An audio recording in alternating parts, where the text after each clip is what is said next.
நான் 5வது படிச்சுட்டு டாக்டர் ஆனது எப்படின்னு எல்லாருமே கேட்பாங்க. ஹானரரி டாக்டரேட்டா பிரிட்டன் கிங்ஸ் யூனிவர்சிட்டி எங்களுக்கு கொடுத்தது. நான் இந்த மிக்சர் எல்லாம் பண்ணி முறுக்கெல்லாம் போட்டு நான் டாக்டர் ஆயிட்டேன். ப்ரொடக்ட் என்ன டாக்டர் ஆகிருக்குன்னா என்னோட ப்ரொடக்ட்டுக்கு எவ்வளவு நன்றி சொன்னாலும் முடியாது. நான் இந்தியாவிலே சிறந்த தொழிலதிபரா அமெரிக்காவில இருந்து அவார்டு வாங்கியிருக்கேன். ஒரு கார் வாங்குறதுக்கு அட்வான்ஸ் கொடுக்க போறேன். அதுக்கடையில மத்தியானம் ஒரு 3 மணி டயத்துல நேரம் வந்து ஒரு போன் பண்ணுது. எங்க போயிட்டீங்கன்றது. நாங்க இந்த மாதிரி ஒரு கார் வாங்குறதுக்காண்டி அட்வான்ஸ் கொடுக்க போறோம், இனோவா கார் வாங்க போறோம், நீங்க வாங்கமான்றான். இல்ல நீங்க வாங்க, உடனே வாங்க, சூப்பர் மார்க்கெட்டுக்கு வாங்க.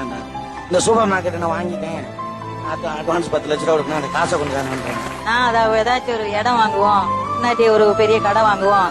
இப்ப நம்ம ஒரு தமிழ்நாட்டுல ஒரு இடம் வாங்கினா அதை நம்ம ஹெச்பி ஹிந்துஸ்தான் பெட்ரோலியத்துக்கு ரெண்ட் அவுட் பண்ணிட்டோம். நம்ம அது ஒரு இன்கம் எவ்வளவு ஜெனரேட் பண்ண முடியும்ன்றத நம்ம ஏர்ன் பண்ணோம். எவ்வளவு புத்திசாலித்தனமா அப்ப நம்ம யோசிக்கும் போது நல்லதான்னு சொல்றோம். அப்படியே ஒத்துக்கிடுவாரு. அப்படியே ஒத்துக்கிடுவாரு. ஆனா என்னோட பினான்ஸ் மினிஸ்டரே அவருதான். எத்தனை மணி இருந்தாலும் நைட் 10 மணிக்கு 8 மணி இருந்தாலும் நாங்க வீட்டுல சமைச்சுதான் நாங்க 4 பேரும் சாப்பிடுவோம். ஒன்னா உட்காந்து எல்லாரும் ஒன்னா உட்காந்து ஒரு ஆளு வெங்காயம் உரிக்கணும், ஒரு ஆளு சாப்பாடு ஆக்கணும், ஒரு ஆளு பாத்திரம் வளர்க்கணும். நான் சமைப்பேன். எல்லாரும் சேர்ந்துதான் ஒன்னா சாப்பிட்டு ஒரு 12 மணி வரைக்கும் கதையெல்லாம் பேசிட்டு எல்லாரும் ஒன்னா தூங்குவோம். எப்படி அதை மெயின்டைன் பண்றதுனாலதான் அது இவ்வளவு ஹெல்த்தியாவும் சந்தோஷமாவும் போகுதுன்னு நினைக்கிறேன். கோடிகளை சம்பாதிச்சாலும் குடும்ப சந்தோஷம் ரொம்ப முக்கியம். எல்லாரும் ஒன்னா உட்கார்ந்து தான் நாங்க சாப்பிடுறோம்னு சொன்னாங்க. அதுவே